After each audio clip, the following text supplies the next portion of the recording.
মহারাজ পদ্ধত কিশোর, আমি ভাবছিলাম আজকে আপনি তিপ্রাসারার স্বার্থ সুরক্ষার লিগা বা তিপ্রাসারার স্বার্থ যাতে অক্ষুণ্ণ থাকে তার লিগা নতুন কিছু একটা কইবেন, কিন্তু আপনার মুখ থেকে নতুন কিছু শুনতে পাইলাম না।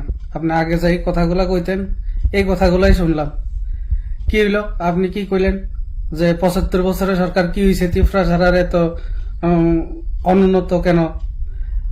তারপরে আরেকটা উল্লেখ করছেন যে আপনার বংশ ১০০০ বছর ধরে ত্রিপুরাতে রাজত্ব করছে। দেখেন, আপনি নিজের কথাতে নিজে ফাঁসা যাইতেছেন। এখানে ১০০০ বছর যদি আপনার বংশ রাজত্ব করে, তাইলে ৭৫ বছরে তো আর নিশ্চয়ই কোনো একটা গোষ্ঠী, জাতি গোষ্ঠী গরিব হয়ে যায় না, ঠিক না? কোন একটা জাতি গোষ্ঠী ধনী হইতেও যেমন সময় লাগে, গরিব হইতেও তেমনই সময় লাগে। তো আপনার রাজবংশ ১০০০ বছর রাজত্ব করে কি করছে, কি উন্নতি হয়েছে তিপ্রাসারার? হ্যাঁ, আপনার রাজবংশ রাজত্ব করে সেরা করছে কিছু কিছু, যেমন উজ্জয়ন্ত প্রসাদ করছে, নীরমহল করছে, আরো কিছু কিছু ইয়েতে কাজ করছেন। তো নীরমহল কারা ভোগ করতেছেন? বর্তমানে সরকার ভোগ করতেছেন। উজ্জয়ন্ত প্রসাদ কারা ভোগ করতেছেন? বর্তমানে সরকার ভোগ করতেছে। উজ্জয়ন্ত প্রসাদ এবং নীরমহল এই দুইটা জিনিসেরই, নীরমহলের কথাটা আমি ঠিক কইতে পারি না, কিন্তু উজ্জয়ন্ত প্রসাদ আপনার রাজ পরিবার বিক্রি করে গেছে সরকারের কাছে। আর আরেকটা অংশতে আপনি ভোগ করতেছেন। টাকাটি কাদের টাকা? সাধারণ দরিদ্র কৃষক প্রজার টাকাই আছিল, যেটা আপনারা এখন ভোগ করতেছেন রাজা কইয়া। আমি একজন তিপ্রাসা, আমি আপনারা রাজা মানি, তারপরও কারা ভোগ করতেছে? আপনি নিজে ভোগ করতেছেন। নির্মহল লইয়ে সেটা কথা কইতাছি। এবার নির্মহল লইয়ে সেটা আপনি আজকের থেকে ৪-৫ বছর হইব সম্ভবত ঘটনা, আপনি নির্মহল নিয়ে সেটাও কেস করে রাখছেন রাজ্য সরকারের সাথে। এবার এই কেস হয়তো সুপ্রিম কোর্টের মধ্যেও গেছে। আপনি নির্মহল আপনার রাজ পরিবারের এখতিয়ারের মধ্যে আছে, আপনার বংশের, এটা আপনি নিজে চাইতেছেন কয়েছেরা। কার লিগা চাইতেছেন? এটা সাধারণ জনগণের লিগা? একদমই না। আপনি এমন ভাবে কথা কইতেছেন, একদম भावनाओं में बह के কথা কইতেছেন। ऐसे भावनाओं में बह के नहीं होगा। उलट पलट क्यों बोल रहे हैं आप? जो बोलना है खुल के बोलिए। और आप लोगों का, आपका जो ये निर्महल लेने का जो केस चल रहा है, ये कोर्ट में चल रहा है अभी तक, तो ये किसके देंगे आप? निर्महल आपने खुद के लिए ये केस किया है।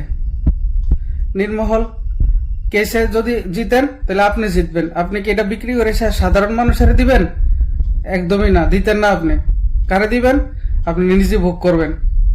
তো ১০০০ বছর আপনি এভাবে কইলে হইতো না। ১০০০, হ্যাঁ আমি মানতেছি ১০০ বার যে হয়তো জনজাতির উন্নতিতে কিছুটা ব্যাঘাত ঘটছে, একটা সময় কম হয়েছে, পরবর্তী সময় দেখা যায় এখন হইতেছে আস্তে আস্তে। যে কাজটা হয়েছে না বিগত ২৫ বছরে, এই কাজটা এখন হইতেছে। কিন্তু আপনি এভাবে কইলে ১০০০ বছর আমার রাজবংশ রাজত্ব করছে, আমার বংশ মাণিক্য বংশ। তো ১০০০ বছরে আপনারা যদি রাজত্ব করে থাকেন, তাহলে ১০০০ বছরে গরিব রয়ে গেছে কি লিগা? জনজাতি অংশের লোকেরা কেন ১০০০ বছরে গরিব রয়ে গেছে? নিশ্চয়ই ৭৫ বছরে তারা এমন কিছু আমল পরিবর্তন হয়ে গেছে না যে তারা গরিব হয়ে যাইত।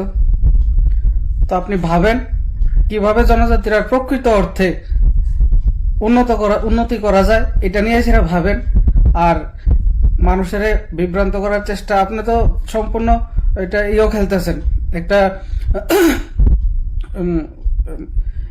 জনজাতি এবং জাতি, এই দুই গোষ্ঠীর মধ্যে একটা নিয়ে সেটা যে পলিটিক্সটা আপনি খেলতেছেন, এই পলিটিক্সটা মোটেই সমীচীন না। ভাবেন কি করে জনজাতিরা প্রকৃত অর্থে উন্নত করা যায়, নিজের রাজনৈতিক উদ্দেশ্য চরিতার্থ করার লিগে এইভাবে এমন ধরনের আলোচনা আপনারা বন্ধ করেন। অনেক হয়েছে এইসব। আর হ্যাঁ, আরেকটা অংশ আমি ভুলে গেছি গা।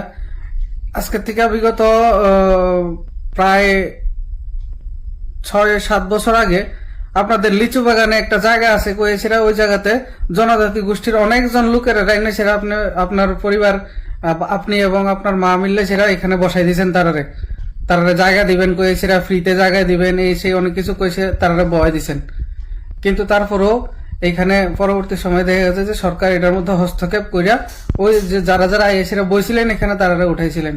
তো এটা কি, তারা কি হইলো পরবর্তী সময়? তারা যে এত টাকা পয়সা খরচ করে এসেরা বাড়ি ঘর তৈরি করছিল থাকবো কইয়া, আপনি এটা কোন উদ্দেশ্যে তখন করছিলেন? আপনি বা আপনার পরিবার কোন উদ্দেশ্যে করছিলেন এটা?